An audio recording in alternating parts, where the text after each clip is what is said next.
Welcome back to Relationship Entertainment Television and another episode of What's Going On. Welcome back, guys. We're in a brand new season, and I thought it only right to start out the season by recapping a couple of events that happened last season. Okay, you guys probably remember very well the Montgomery Brawl.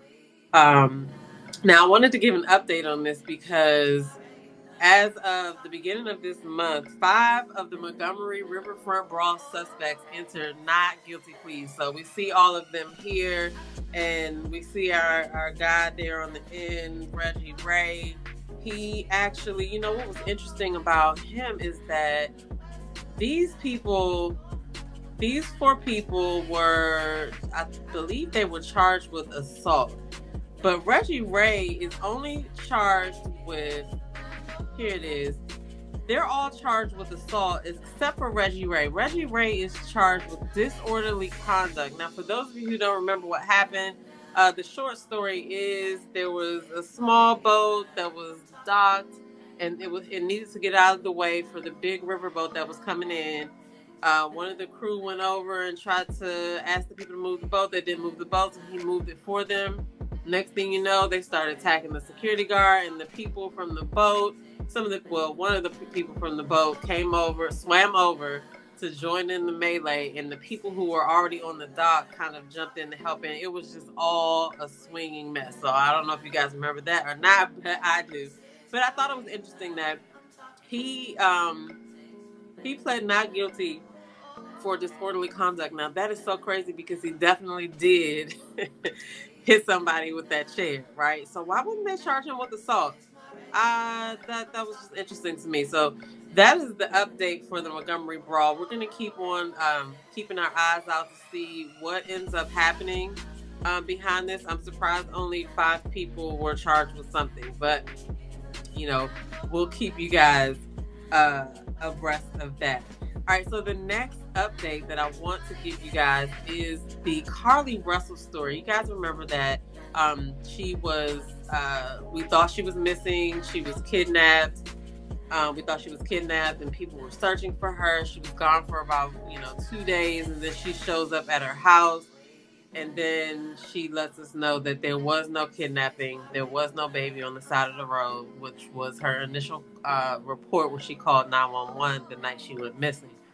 So, I just want to share this really quick because this guy's face is just kind of hilarious to me. But so this is an article that is on Fox News, right?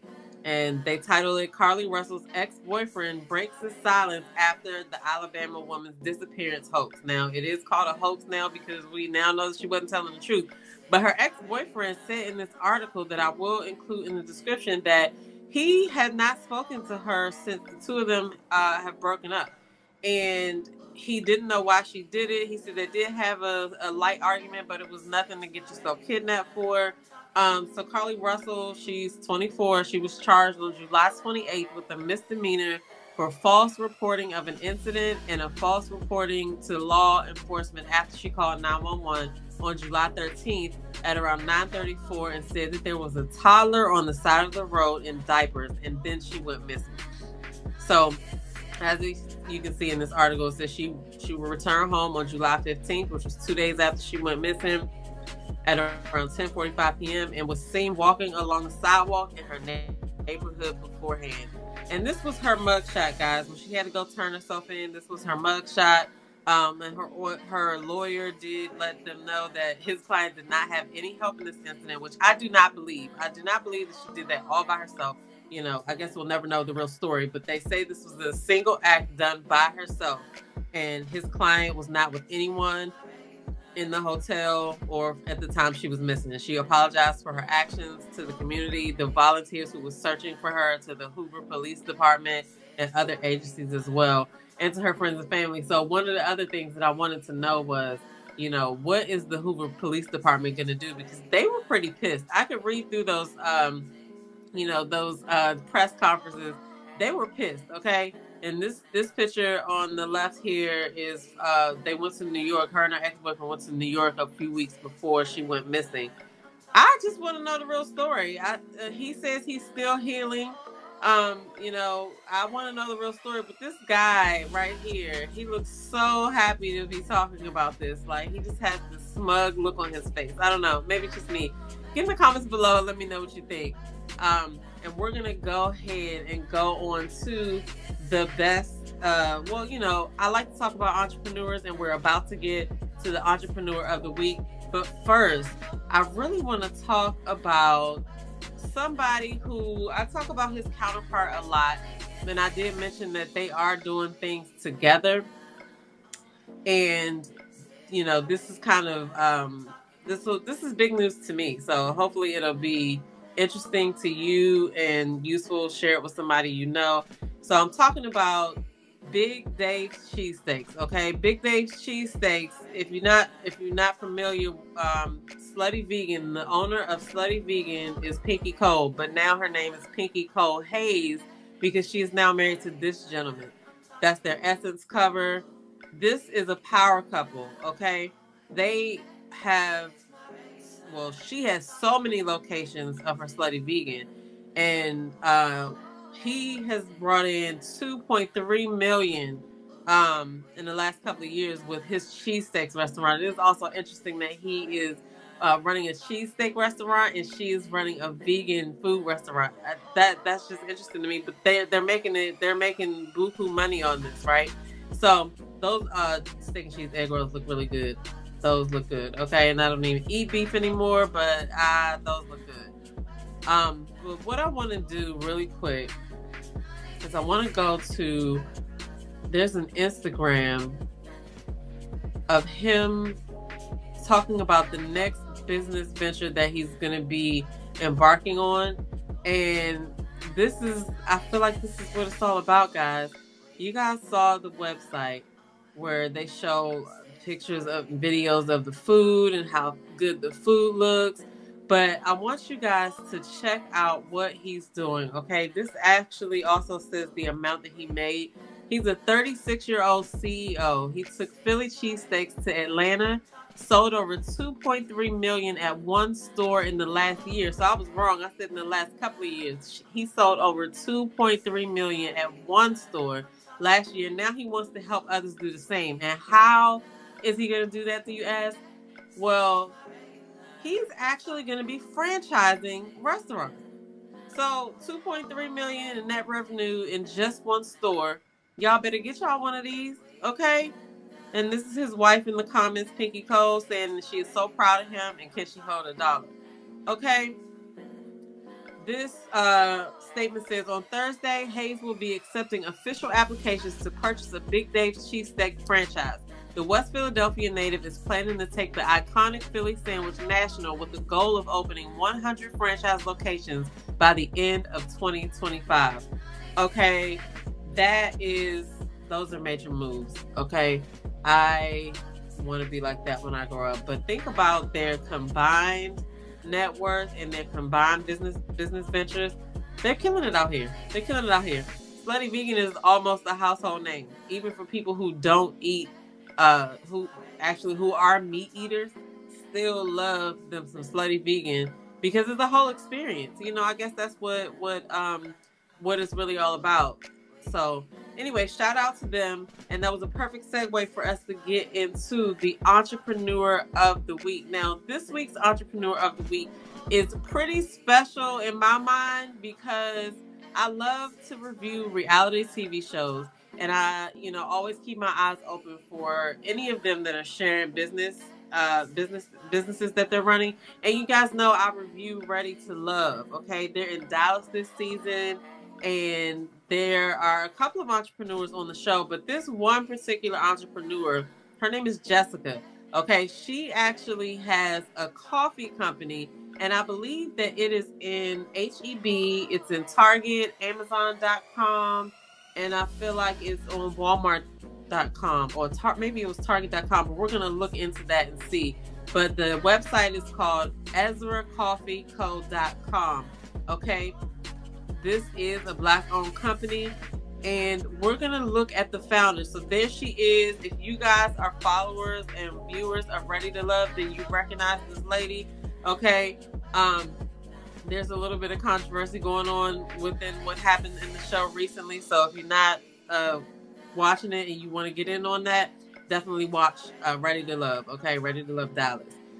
So this is the founder, and we're going to read her statement. Grounded in a love for coffee and a desire to help others, Ezra Coffee's self-made CEO, Jessica, perfected her roasting process to create rich, flavorful coffee blends that can be enjoyed by everyone and that don't need any help from a milk-based creamer. Okay, that's unique. A former educator and diversity and inclusion strategist, Jessica incorporates her passion for storytelling and the celebration of Black culture into Ezra's packaging. Each blend name highlights significant events and individuals in our collective American history. Jessica's commitment to education extends beyond the bag, as Ezra donates a portion of its proceeds to provide scholarships to students pursuing 4-year degrees. Okay, I'm already, a fan. So there's a video on her website where you can check out her telling the story right there. But what I want to do is I want to go back up. I want us to go and look at some of the coffee blends. So let's see. She has, I like this. I don't even drink coffee, but toasted southern pecan sounds like a bomb cup of coffee to me. Okay. But she has 64th and Tulsa, King Malcolm, Lord Baldwin, candied yams, toasted southern pecan, like I said, Le Grand Duke, 1928, Ezra coffee subscription. She also offers a subscription. Okay, you can order a sampler. She has plastic cups, mugs, tumblers, flavor packs. Okay, so let's do this. Let's go up here to let's look at the King Malcolm and see what happens when it says choose options. Okay, so you can get this coffee for $19. You can get whole beans or you can get ground. Okay, so let's see if there's any more details to the to this coffee. Like, I want to see if there's a description of the coffee. Okay.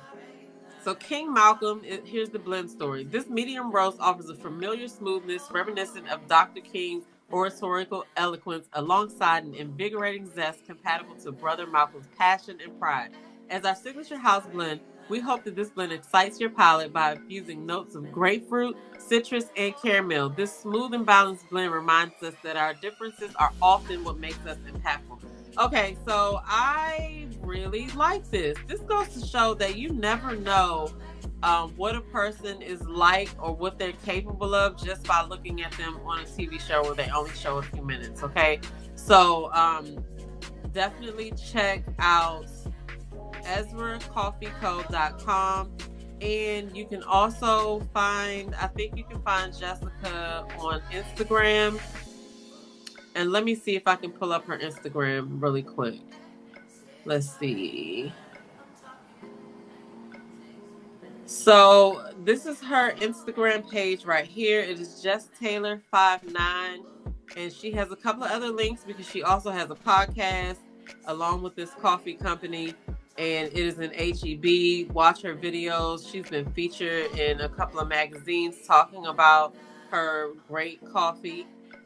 Definitely check her out. And I will say, when you go over there, definitely let her know that you heard about her on Relationship Entertainment Television and that your girl DamitaJo sent you, okay? So that is the Entrepreneur of the Week.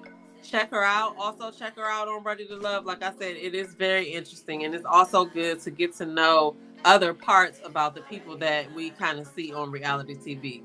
They didn't show a lot about her talking about this business, and they really should have let her, because I bet she's passionate about it. But anyway, shout out to her and shout out to you guys, because I know you're going to go visit the website and you're going to share to someone who is a coffee drinker. Okay, come back and comment below if you have tried the coffee, because toasted southern pecans makes me want to just start trying coffee all out of the blue.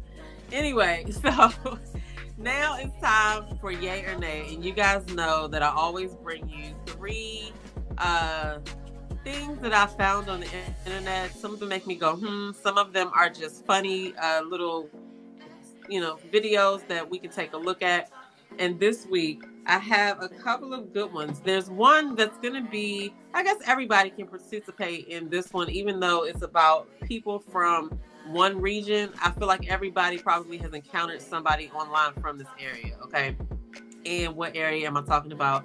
Guys, I'm talking about the DMV, okay? The DMV is, well, we haven't really been able to verify this, this Barstool DMV. Like, I don't know how legit that is, but this is something to talk about. It says the DMV ranks #1 in the country for angriest people on social media. Now, I want to know how they got to that, that conclusion. I can't say that I mean, I don't know, because how are you ranking everybody else? Like, is it like, okay, you saw 1,000 posts of angry people from DMV, but did you measure all the other states in the country? I don't know. I don't know I don't know how they could have came up with this. Okay, because nobody polled me, but let's read some of the comments though. And so somebody says, between the traffic and most people here actually paying attention to the news and what goes on in our communities, it's hard not to be angry all the time. That's the point. And then somebody says, probably because this area is full of passive-aggressive people pleasers that need approval from others to function with no healthy outlets of natural human emotions. I totally disagree with that one. Like, where's this person live at? And then somebody says, how the heck can you even statistically determine this? What are the actual factors? How was the pool of data? Okay, he meant to say data. How was the pool of data collected? Which areas? What are you classifying as the DMV? Because people stay thinking that Virginia Beach and Baltimore qualifies. You know, this is my point right here. That right there. We're going to end this one with the question of, do you think that they could have gotten some real statistical data on something like this? Or is this just somebody that works for this company that posted the DMV Daily and they were in their feelings that day and they post this? Yay or nay? Yay or nay? What do you guys think? We're going to go ahead and go on to the next yay or nay. Okay, so I am not sure if I've talked about this before, but when I went and looked at it, I don't remember talking about it, but it still makes me feel, some kind of way. So if I've shown this to you before, forgive me, but if not, let's take a look anyway and just, have you guys seen something like this before? Now, this is really weird to me, but this is a robot store or a company that develops and manufactures robots. So I guess I'm going to call it a robot lab. Like, look at this. I'm going to call it a robot lab. They got all kinds of robots. They have faces. Somebody's standing outside of this place videoing. Look at all of this stuff. These people in the background sitting down and standing up, those are robots. Look at the hand. This is weird. So this is what our world is kind of turning into. Everything. Look at this. Look at this one. Like, he looked like he's saying, I guess so. That is so crazy. But that also leads into the next one. But what do you guys think about this? Do you guys think that, I guess that's the lady recording, is doing something to her face? I don't know what is happening right there. Okay, so yay or nay? Does that make you feel creepy or not? Because this is just one place that has something like this, but I bet you it's in a lot of places because we have a lot of things that are roboticized. Yay or nay, guys? Is this creepy? Okay, so while we're on the creepy subject, this lady was at a pool or a water park of some sort. I guess she was with her kids. I'm not going to play the audio because she might curse, so I don't want to jeopardize our video, but you guys are going to just have to take a look. So basically what she's saying is, she is at a pool. She's telling these kids that, this is an AI lifeguard. This isn't even a real lifeguard. So she videos this lifeguard. She goes up and zooms in on her, right? And look at her head to see how she's moving. Like, I understand they have to scan the pool, but that is a weird way to move. But people have been online lately acting like AI. So, I don't know. And again, she's zoomed in, so she's not standing right there beside it. But what do you guys think? Do y'all think that this is for real, or do you think that lady was a real lifeguard a real human person, or is this lady on to something? She says she spotted an AI lifeguard. Look at the way that she moves her head. And like I said, I know they have to scan the pool, but like, I don't know. So that's the lady that saw the lifeguard. So I don't know. So my question to you guys is, yay or nay? Is that a possibility? Like, what do you think about that? I want to know. Get down in the comments below. Let us know what you thought of the show today. We're going to be back next week with another episode of What's Going On. I need you guys to make sure that you like, share, and subscribe. And let us know you were here. Get down in the comments below. Don't forget, you can still find us on Roku TV, or you can download the app on iOS or Android. I'm your girl, DamitaJo, and I'll see you guys in the next video. Peace.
Hey, it's your girl, Tia Robertson. I'm the host of Entrepreneur Insider.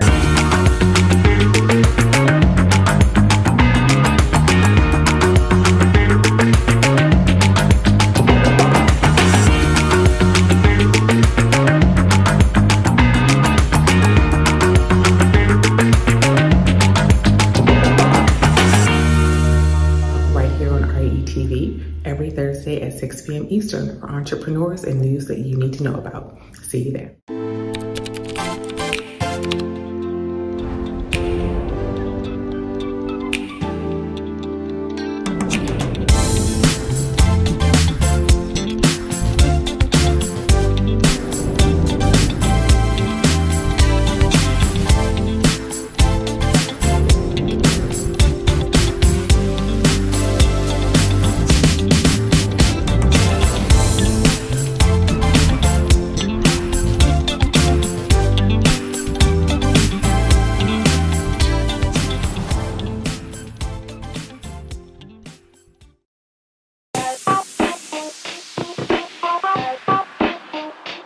Welcome to What's Going On? My name is DamitaJo. Each Wednesday, you can find me here at 3 p.m. I'll be over here discussing different things that are going on and try to bring you a boost of positivity for your week, because we all need this. We're going to share some feel-good stories. We might find a hometown hero. We may take a look at some trending topic. And sometimes we might even find a lesson in a not-so-warm and fuzzy story if we can. I'm DamitaJo, and I'll see you guys on the next episode right here on What's Going On?